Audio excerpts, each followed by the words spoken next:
Ngayon na, syempre, director ka, and then actor ka. Tapos ngayong giging artista, tapos may makakatrabaho ka na hindi naman ikaw yung director ng project mo. Tinuturuan mo ba sila on the set din? One of the biggest lessons that I learned in film school, the worst actors are the ones that direct themselves. After directing, buti naman hindi mo pinabayaan ang acting. Kasi ang daming artistang babae, pero yung marunong umarte na katulad mo, iilan na lang. It's coming from me. Bakit? Madalas kayo magkasama ni Geneva Cruz. Nagkaroon ba kayo ng relasyon? Oo o hindi? Ay, inom na lang ako nga. May headline to? Bilang director ka, kailangan mong magpangalan. Sinong artistang ayaw mo na makatrabaho? May pwede akong sabihin. Hindi lang isa direct? Oh my God! Oo, sino lang yan? Isa. Aminin ko yung isa. Kasama ko siya sa That's Entertainment.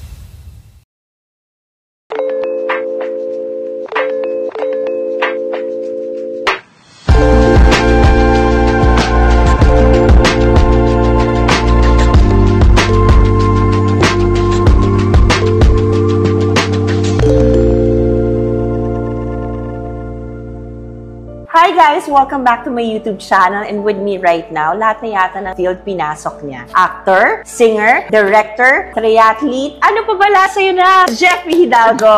Hello! How are you, Direk? I'm good.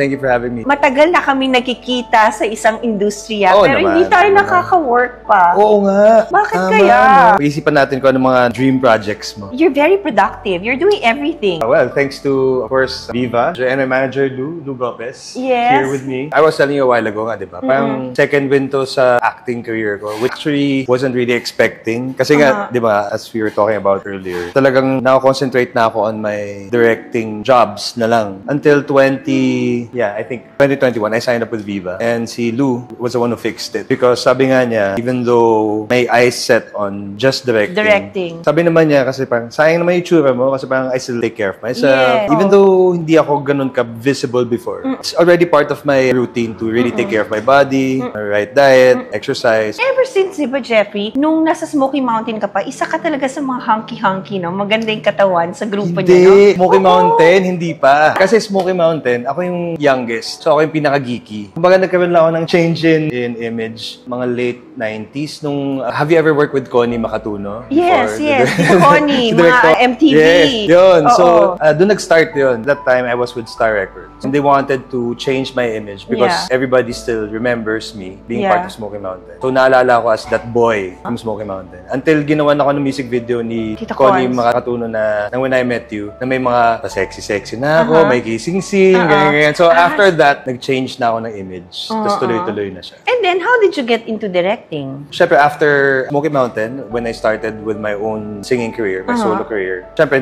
it was inevitable that I got into acting as well. Yeah. Right? When I started acting, I always say this story, parang whenever I get a script, di ba nung time na yun, pinapadala pa yung script sa bahay natin. Naka-plastic pa, sinasabit sa gig. Yeah, may legman. Ngayon, email na lang eh. Kahit gaano kaikli yung role ko, I'd read the script from cover to cover. And then, nabubuo na yung kwento in my head. And then, when I shoot, kahit pag hindi ako yung kinukunan, I'd always like observe what's going on behind the camera. So, kumbaga yung stint ko, a few years of my acting stint, yun yung naging start ng film school ko. But eventually, of course, I also studied directing talaga. After directing, buti naman hindi mo pinabayaan ang acting. Kasi ngayon, wala ka napapansin, Jeffrey, nakukulangan ang daming artistang babae, pero yung marunong umarte na katulad mo, iilan na lang. It's coming from me. Bakit? Diba? Totoo, diba? Thank you. Maybe just the right time for me also to venture into acting. Ang maganda lang with me, I guess, because ayoko magbuhat ng bangko, but then, because parang I look younger than my age daw. So, I get roles pa din na parang, pag natatawa nga ako si Rulu eh, pag sisend, ayan, tinan mo yung role mo, ganyan, 30s. Diba? Lawyer. Kaya nga nung last time, kasama ko sa teleserye si Andre, pero hindi lang kami magka-eksena. Lumod ka sa lupa. Yung role ko doon was 30s na lawyer. So they had to put yung mga puti-puti ko, kasi I never color my hair. Iniitiman pa nila para magmukhang younger pa ako. Yun yung giveaway sa age ko, yung white hair ko. Ngayon na, syempre, director ka, and then actor ka. Tapos ngayong giging artista, tapos may makakatrabaho ka na hindi naman ikaw yung director ng project mo.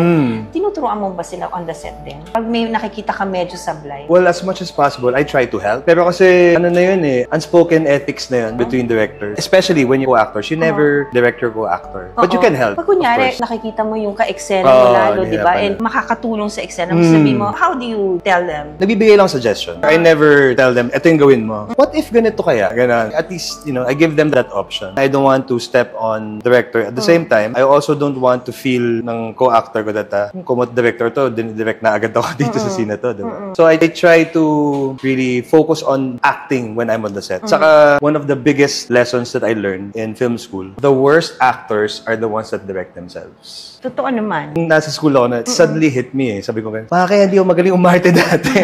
Kasi nga, di ba, nangyayari before, pag may dumating na script, buo na yung story in my head. So, mayroon na akong idea paano ko ito i-acting. Tapos, the moment na sabihan ako ng director na ganito yung gawin, parang hindi ako makaalis dun sa ginawa ko na image in my head ng character ko. Anong klaseng director ka direct? Di ba sasabi na, pag actors director ka, talagang mas more ka sa mga artista kasi you're an artista also. What kind of a director are you? I guess mostly an actor's director, but I'd like to believe na medyo mas holistic ako. Very important din kasi sa akin ang visual. Especially when you're making movies. Parang yun yung ano ko palagi. It has to be cinematic. Parang may iba siya sa TV. Even TV shows now are cinematic na siya. Blur na yung lines ng TV and film. Ba kaya nga yung mga soap na ginagawa natin can be passed to Netflix exactly. or Diba? Hindi na siya mukhang TV. Mukha na siyang pelikula. Tumaas na din yung taste and sensibility ng audience. So you have to keep up. But I guess ang strongest suit ko would be yes, I'm an actor's director because maybe I kind of experienced the same thing. So I would know how to deal with them kasi it is to be in their shoes. Advantage mo yung direct, no? Kasi artista ka and director ka, alam mo kung ano yung nararamdaman ng artista, no? Makikita mo sa mukha pa lang or sa mata lang na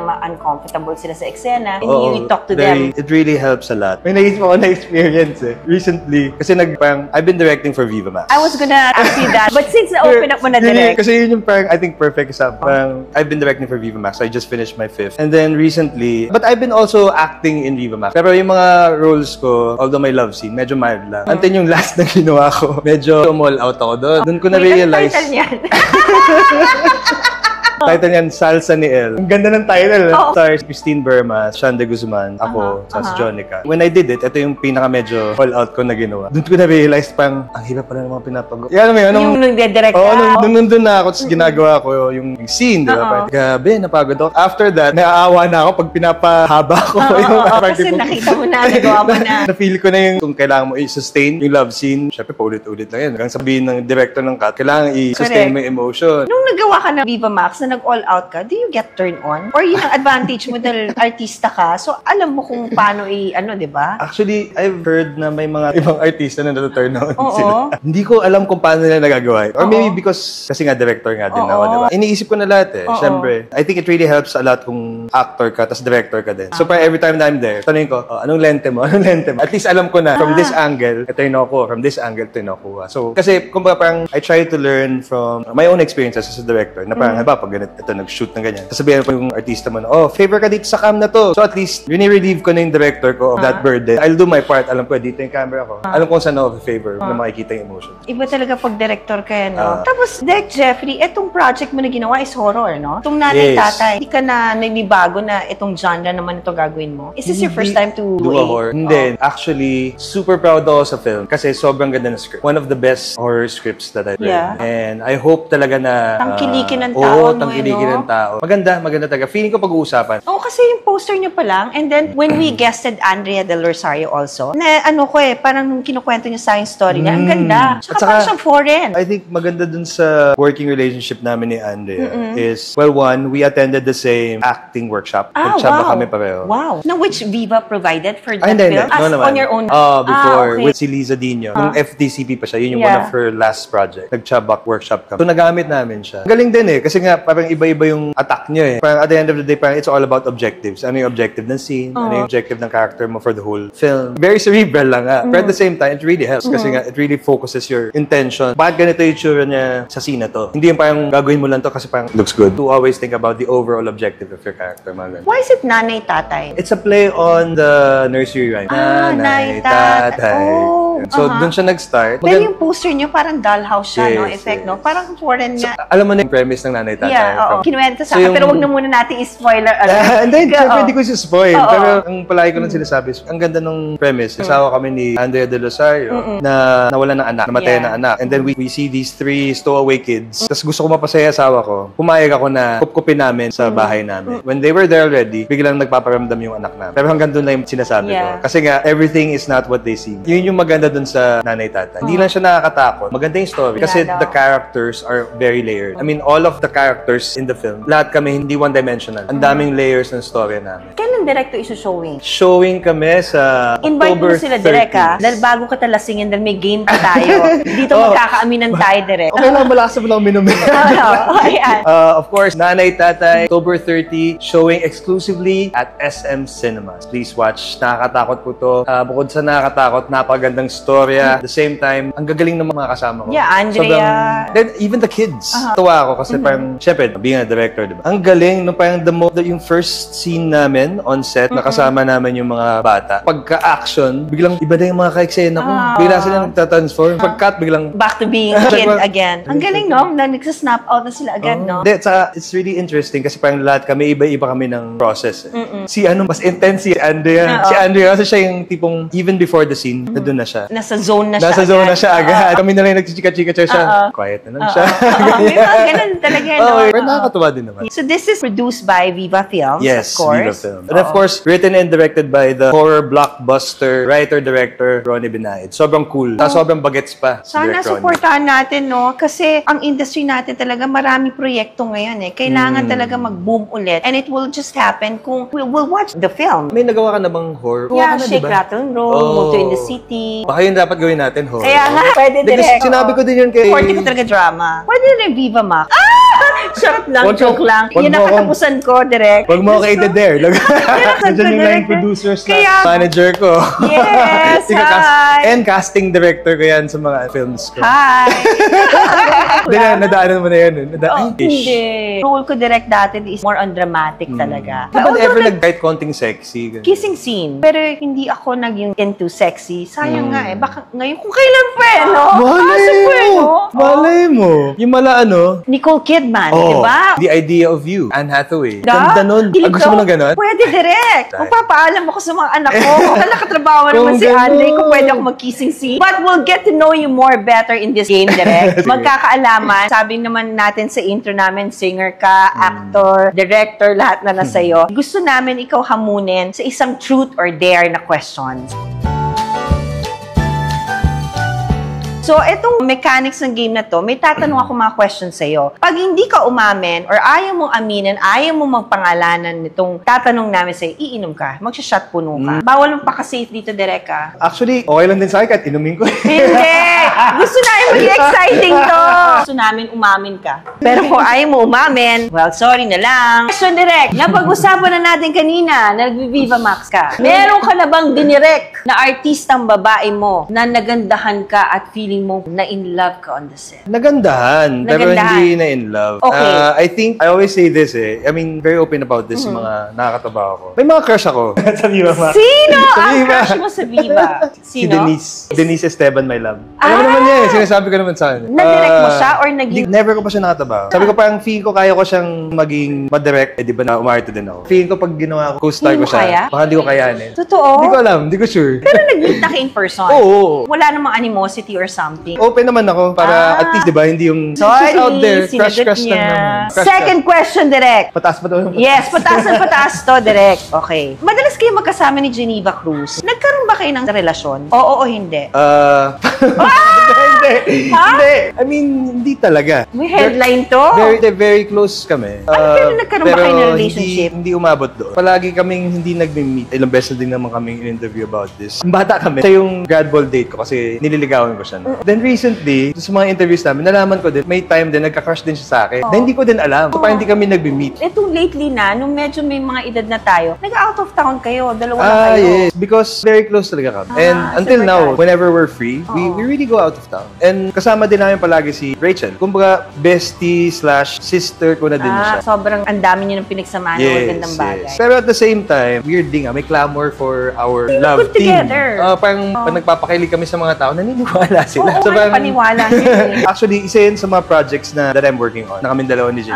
Na ikaw magde-direct? Yes. Ako din magde-direct, pero kami dalawa. Cute nun Parang comeback movie niyo together. Inaayos ko pa lang yung story. Pero syempre, ang pitch nga is parang itayo natin yung bandera ng mga Gen X. Di ba? Next question, direct. Eto, feeling sinasagot ko na at gusto ko na uminom. Mapapainom ka na. Bilang director ka, kailangan mong magpangalan. Sinong artistang ayaw mo na makatrabaho? Ay, inom na lang ako nga. Sabi ko sa'yo So, meron ka! Meron! Initials, direct! Hindi pwede. Inom na lang siya. Babae, lalaki. Kailangan mo puno? Kailangan mo i-shot yan direct kasi ayaw mo umamin kahit meron. Siyempre, hindi ko sasabihin. Kaya ka, uminom siya. Yung manager talaga, no.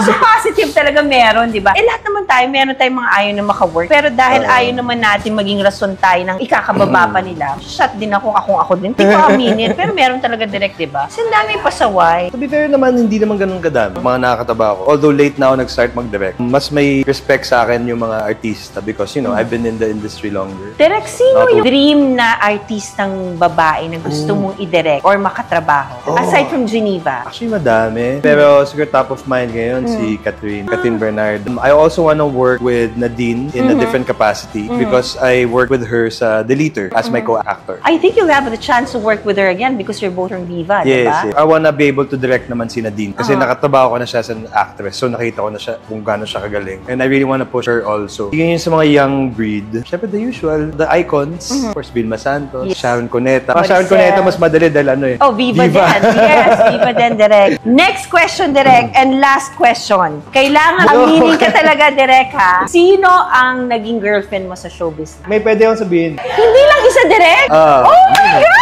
Oo, sino yan? Isa. Basta yung isa, so hindi mo aminin in public? Aminin ko yung isa. Kasama ko siya sa That's Entertainment. Oh my God, sino? Si Christine Sablan. Ka-group niya sila Rufa May. Pwede isa, direct, ayaw mo aminin? Pwede. O, uminom ka muna. Pero pwede mo ibulong sa akin. Hindi ko pagkakalat, I swear, direct. Oh my God! Yun na lang, sabi ko. Oh my God! Kaya nga, wag na lang direct. So, leave it at that. Diba?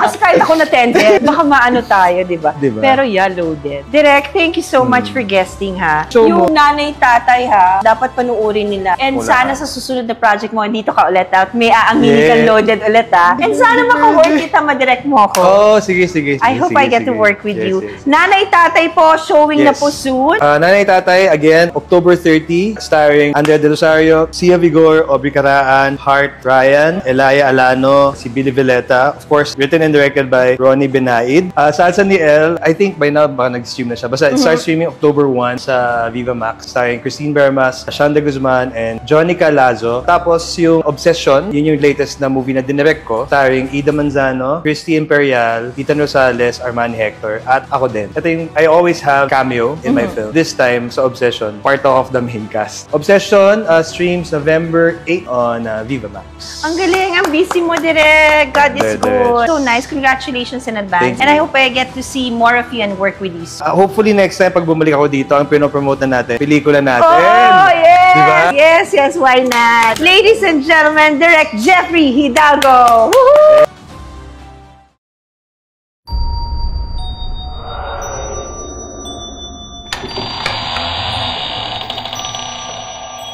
Nanay, tatay, may tinatago sa bahay. Ate, tulong! Nasaan na kayo? Lahat ng gusto ko ay susundin niyo. Isa?